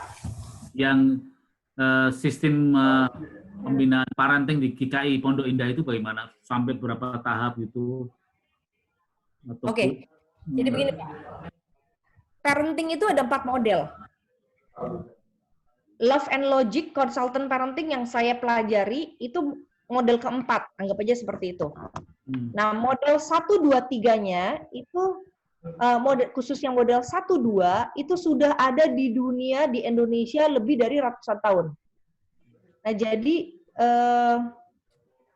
untuk mengubah paradigma orang dari metode 1, 2 itu menuju parenting 4 yang saya sedang bawakan ini, itu tidak mudah, Pak. Kenapa? Karena ada resistensi dan merasa nyaman. Nah, selama orang nyaman dengan model lama, maka dia tidak mau berubah. Challenge saya adalah bagaimana orang merasa sudah exhausted, sudah putus asa dengan model parenting. Karena melihat hasil, peka melihat hasilnya, ini nggak berhasil nih kayaknya di zaman milenial ini khusus. Nah, dia mulai berubah cari model lain. Jadi model saya bukan mengharuskan. Model saya adalah memberi pilihan. Nah, itu sebabnya di GKI Pondok Indah, kalau memang mau buka kelas, mari kita belajar. Nah, challenge-nya adalah orang tua belum mau bergeser, karena kesadaran parenting itu masih rendah. Yang penting pokoknya otoritas. Saya suruh anak mau, beres urusan parenting saya. Nah, jadi orang lebih menganggap anak itu sebagai benda atau barang yang bisa di-mold, kayak bejana. Jadi dia bejananya, gue mau buat seperti apa, pokoknya lu ikut deh, yang terbaik kan gue nih kasih. Nah, kalau dia model parentingnya, paradigmanya, dia seperti menghadapi bejana, maka dia tidak mau belajar parenting, consultant parenting. Nah, siapa yang saya ajar? Yang mau. Yang mau saya mulai dari GKI yang mau, gitu ya. Kenapa di Pondok Indah agak susah, agak susah? Karena model 1, 2 pernah dimasukkan, Pak. Oke, itu satu. Yang kedua, tergantung gereja ini ingin membentuk anaknya seperti apa. Misalnya buat dia otoritas, ya udah, jadi dia nggak ikut parenting. Atau yang kedua, dia sudah mendapatkan gayanya sendiri dan sudah mahir melalui memasukkan anak ke sekolah internasional. Biasanya orang yang memasukkan anaknya ke sekolah internasional, model parentingnya berubah. Artinya mereka tidak berubah dan mereka tabrakan. Critical thinking kan, anak-anak internasional. Nah, kalau critical thinking dibalas dengan hierarki, maka clash gitu yang terjadi. Nah, tapi kalau dia ngikutin, ya udah. Iya. Ya, tadi belum ada pertanyaan lain, saya ada pertanyaan ini loh. Tadi menyebut teorinya Fowler ya. Ya. Setahu saya teorinya Fowler itu kan ada namanya tingkatan-tingkatan, the stages of faith itu loh. Nah itu kalau disinkronkan dengan konsep tadi mengenai enjoying God, kemudian loving itu, apakah setiap tingkatan itu ada dominan dari ini atau memang itu harus bagaimana ini? Apakah ini sebuah teori yang berbeda yang kemudian bisa kita? Dan yang kedua, kalau menggunakan teorinya Fowler itu kan lebih condong ke ada seperti anak tangga itu loh. Ya. Nah, kemudian misalnya pendeta GKI Pondok Indah sendiri misalnya Pak Juwas itu sendiri lebih menyukai teori bagaimana spiritualitas itu dibentuk di dalam konsep taman itu loh. Ya, saya ngerti Pak. Bagaimana kira-kira? Makanya dia mau ikut sini, saya bilang nggak boleh ikut webinar ini. Dia pagi-pagi mengundang teman-teman suruh ikut webinar ini. Jadi saya nggak boleh ikut, pastinya tidak, saya bilang gitu. Oke, jadi saya ingat sekitar 4 tahun yang lalu kami diskusi di pesawat waktu kami konfer bersama dengan Pak Yowas gitu ya, bicara tentang Fowler. Diskusi kami belum selesai, dia pasti lupa. Saya bilang, kamu pilih taman, saya pilih Fowler. Sebetulnya saya bukan tidak pilih taman. Saya ini tukang gado-gado, gitu. Jadi Fowler sama taman bisa dijadiin satu. Itu bagai spiral yang naik ke anak tangga itu, gitu. Jadi taman bisa ada di setiap stage. Cherry Fuller, si Enjoying God ini bisa ada di setiap stage. Dan itu seperti spiral yang terus terbentuk. Dan itu perjalanan hidup manusia. Lagian Fowler nggak bicara siapa yang paling hebat kok. Dia cuma bilang, dan itu GKI banget terus saya, siapa yang paling bisa memberi dampak dan peduli pada sesama. Nah, saya melihatnya secara positif seperti itu. Kenapa? Saya bukan Fowlerism. Jadi bukan pengikut Fowler juga. Saya ambil teori Fowler untuk menjelaskan mengenai kehidupan spiritualitas. Saya ambil Gary Thomas gitu ya. Gary Thomas itu yang model taman itu dengan berbagai cara gitu ya. Jadi kan namanya enjoying God gitu. Jadi enjoying God pada masa bayi bisa, pada masa remaja bisa. Jadi kita pakai nih ya. Ini memang satu sesi tersendiri tuh. Tapi kita coba lah ya. Di stage undifferentiated faith, enjoying God-nya di mana? Stage awal tuh ya, stage 0 pas waktu bayi. Ya pakai 5 love language-nya Gary Chapman, bikin mereka enjoying God, bikin mereka tahu loving God tuh seperti apa. Itu di masa bayi. Maka anak bayi tuh, saya waktu bayi bawa anak di kebaktian, itu kan dalam rangka saya juga enjoying God, mengajak mereka untuk mendengarkan firman Tuhan, lagu-lagu pada waktu dia bayi, pada waktu kandungan. Nah, next satu langkah. Misalnya stage di mana dia vice versa gitu ya, mama kasih apa, saya kasih apa. Nah, tunjukin, kasih imitasi atau berikan contoh kepada anak bagaimana menikmati Tuhan melalui mendengar lagu-lagu rohani, kan bisa enjoying God di situ.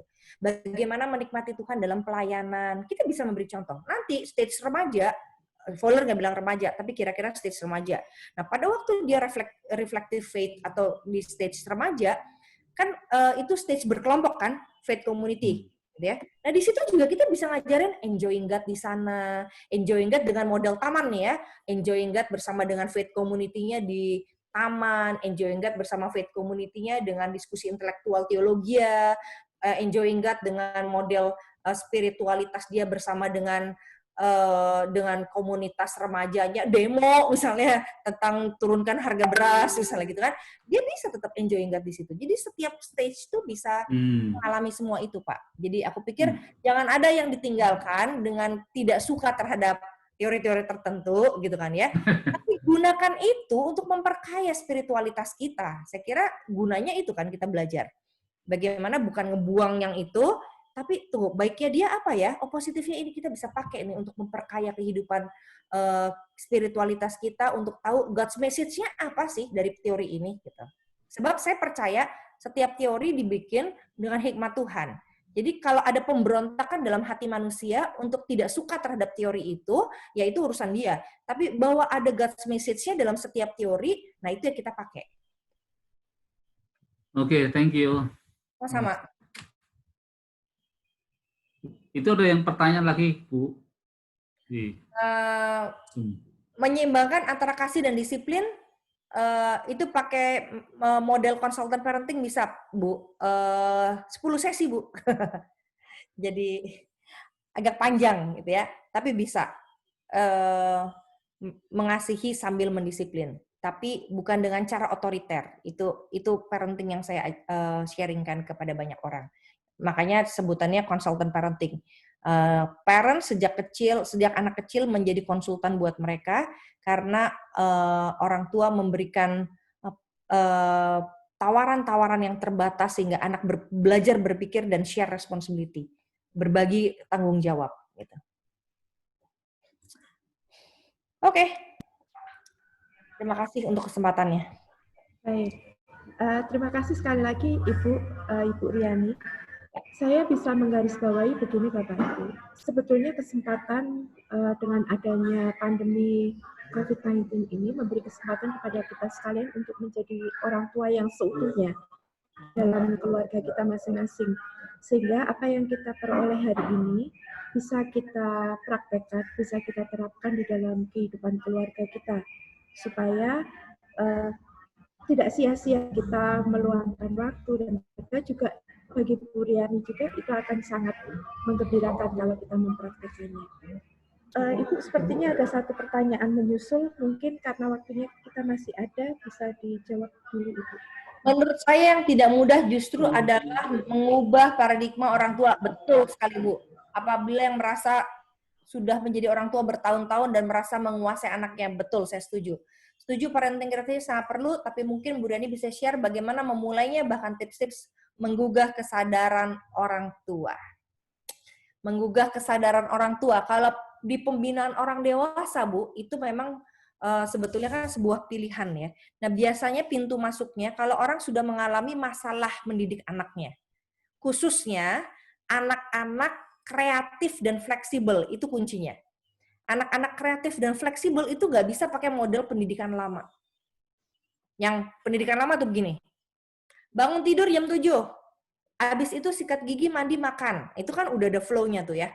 Terus jangan lupa jam 8 kita mulai berangkat, kita mau ke gereja. Nah, terus kita maunya tuh semua anak nurut. Trust and obey. Itu kan suka banget tuh kita kata itu kan. Lagunya kan, trust and obey, and there's no other's way to be happy in Jesus, but to trust and obey, gitu ya. Nah, orang tua bertobat, gitu ya. Itu tuh model teologi postkolonial. Jadi jangan pakai lagu itu untuk suruh anak trust and obey pada kita. Trust and obey-nya itu pada Tuhan, kalau kita sudah mencintai dan dicintai oleh Tuhan. Nah, cara mempertobatkan orang tua ini yang memang tidak mudah. Dengan cara apa? Biasanya Tuhan kasih teachable moment, saudara. Teachable moment itu adalah waktu yang mengajarkan orang tua. Saatnya beberapa di antaranya. 1, kalau anaknya berontak dari dia. 2, kalau anaknya sudah berkata jujur dan orang tua menerima message-nya secara positif. Jujur tuh begini, Mami sorry ya, aku tuh nggak suka ke gereja. Mami jangan marah ya. Nah itu dia jujur tuh. Nah ini nih biasanya orang tua panik kalau udah kayak gini. Waduh gimana ya anak saya ternyata nggak percaya Tuhan Yesus gitu ya. Nah itu mempertobatkan biasanya. Nah itu teachable moment buat orang tua. Nah nantikan, biasanya suka ada tuh, nanti mulai dalam grup. Berlima gitu ya. Makanya paket parenting saya itu sharingnya cukup berlima, tapi menggarami gitu. Menggarami yang lain. Sehingga orang bilang, "Ah gila keren banget nih parenting nih, ada cara berpikir yang berbeda." Nah, dialah yang mulai cerita-cerita tuh ke banyak orang. Kayak semut ngasih gula ke banyak semut lainnya gitu ya. Jadi pelan, saya memperkirakan 5-10 tahun lagi orang baru butuh parenting nih. 5 tahun lagi lah kira-kira ya. Saat banyak pemberontak-pemberontak yang berani mengatakan, saya nggak suka dengan cara orang tua, saya merasa tertekan, saya pengen keluar dari rumah. Terus mulai kepekaan orang tua muncul. Ini orang tua nggak peka kan? Anaknya tuh nggak suka sama dia nggak tahu. Lihat dong cara mata dia memandang saudara kalau saudara memerintahkan atau marahin dia. Lihat pemberontakan di mata dan tubuhnya. Kalau saudara bisa membaca itu, segera bertobat. Anak-anak tuh udah sangat tidak nyaman dengan orang tuanya. Dan itu terjadi dengan perilaku-perilaku menyimpang yang semakin ditekan, semakin berontak. Jadi, makasih. Bagaimana jika orang tua harus bekerja dan hanya memiliki sedikit waktu dengan anak? Bisa kalau belajar parenting. Jadi, memang kuantitas dan kualitas berjalan berdampingan. Tapi kalau kuantitas kita sedikit, kualitas tetap bisa ada dengan kita belajar. Karena saya juga orang tua bekerja. Saya wanita karir loh, hitungannya gitu ya. Pergi di pagi hari, pulang di jam 11-12 malam, saudara, kalau waktu belum ada COVID, gitu ya. Jadi anak saya tuh ketemu saya cuma 2 jam dalam sehari, gitu ya. Tapi that's not the point. Poinnya adalah bagaimana berkualitasnya itu, sehingga akhirnya malam-malam dia bisa bilang, Mami, sekarang tidur dulu sama aku, quality time dulu sama aku. Sejam itu cukup buat dia, tapi berkualitas. Walaupun dia butuh liburan, makanya pendeta GKI dapat liburan 1 bulan, gitu ya, sehingga dia bolehlah puas-puasin. Sekarang saya lagi numpuk cuti 3 bulan, gitu ya, 3 bulan saya belum saya ambil nih. Mau saya lakukan apa untuk anak saya? Bukan pikirnya buat ke depan jalan-jalan, enggak, buat anak saya tuh gimana? Saya bilang begitu kamu perlu 3 bulan saya kasih tahu saya, karena saya masih punya tabungan 3 bulan, saya bilang. Jadi bagaimana saya benar-benar sacrifice buat anak itu penting. Anak buat anak merasa bahwa buat saya dia tuh penting. Ya itu kuncinya. Dia pribadi yang penting. Terima kasih. Itu dari saya, Bu. Ya, unmute, Bu. Terima kasih. Saya akan membacakan kesimpulan yang bisa saya buat di dalam pertemuan kita hari ini. Yang pertama, di dalam parenting, di dalam mengasuh dan mendidik anak-anak kita perlu menggunakan apa yang namanya love and logic, keseimbangan di antara keduanya. Lalu yang berikutnya adalah spiritualitas itu bukan melulu perilaku, tetapi sesuatu yang berasal dari hati. Jadi kita tidak bisa menilai dari perilaku seseorang, tetapi justru dari apa yang muncul dari hatinya. Dan selanjutnya, spiritualitas anak itu dimulai dari Tuhan. Tuhan yang menghendaki bagaimana seorang anak bisa mengenal Tuhan, bisa mengetahui keberadaan Tuhannya. Dan ada 4 tahapan di mana kita bisa memperkenalkan Tuhan kepada anak.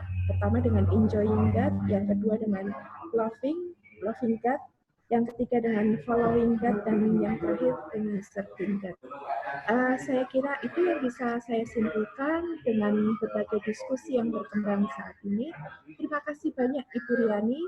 Sekali lagi penghargaan yang tertinggi kami berikan. Saya minta teman-teman bisa unmute dan berikan aplaus dulu untuk Bu Riani sebelum kita mengakhiri bersama-sama. Silakan. Terima kasih, terima kasih.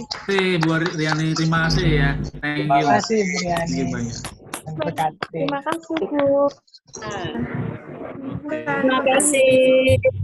Terima kasih Bu Riani. Terima kasih Bu Riani. Sama. Kita akan mengakhiri di dalam doa.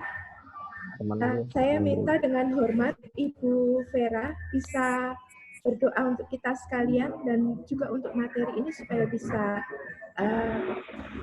menolong kita jadi orang tua yang baik. Silahkan Ibu. Terima kasih, Bu. Terima kasih Bapak di surga. Kami merasa begitu menjadi orang tua yang sangat dipercaya oleh Tuhan dan masih diberi kesempatan untuk memperbaiki hal-hal yang penting yang kami sudah dengar. Mungkin kami hamba-hamba Tuhan sedang bergumul untuk keluarga kami, untuk keluarga jemaat kami. Karena kami menghadapi orang tua yang sesungguhnya sedang membutuhkan jamahan Tuhan. Kami rindu Tuhan, Engkau beri kami semangat sebagai hamba-hamba Tuhan yang akan mencoba membantu para orang tua. Terima kasih untuk Ibu Riani, berkatilah hamba-Mu ini. Kami tahu Tuhan sudah mengaruniakannya kepada kami siang hari ini. Tuhan telah pakai hamba-Mu ini untuk memberikan kesadaran kepada kami.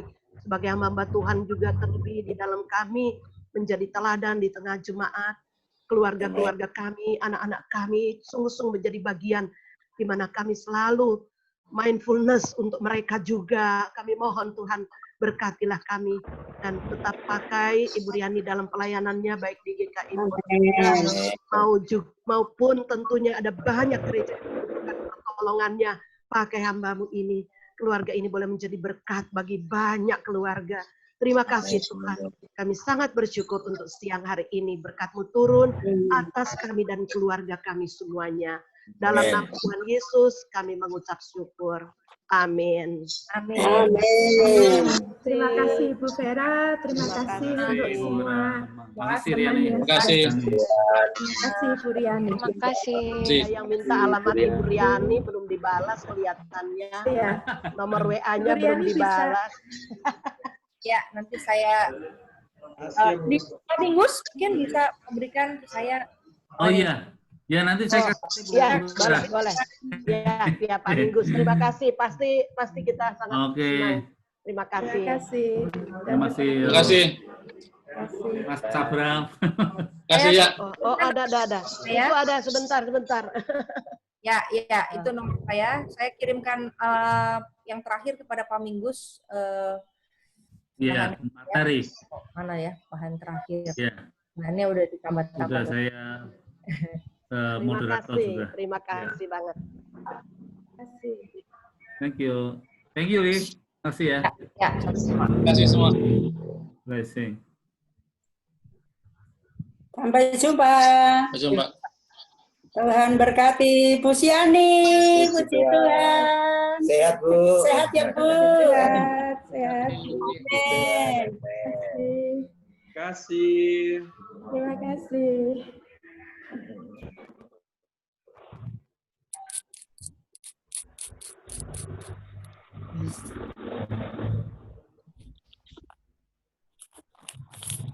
Terima kasih Siani. Terima kasih Bu Vera sudah terlibat. Janet. Jane apik loh, cuman ini karena jamnya orang tua sudah mendampingi anak-anak. Iya, betul. Iya, Bu. iya kalau aja ini di sore hari atau gimana, ini cari waktu dia, tentu dia juga padat kelihatannya ya. Iya, ini aja harinya nggak bisa diubah kok, Bu. Nah, iya. Nanti minta bahan ya, sharing bahan. Ya, siap, Oke. siap, Bu. Thank Siap. you.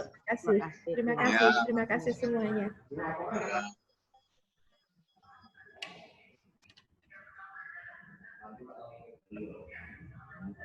Gile. Belum harus ya.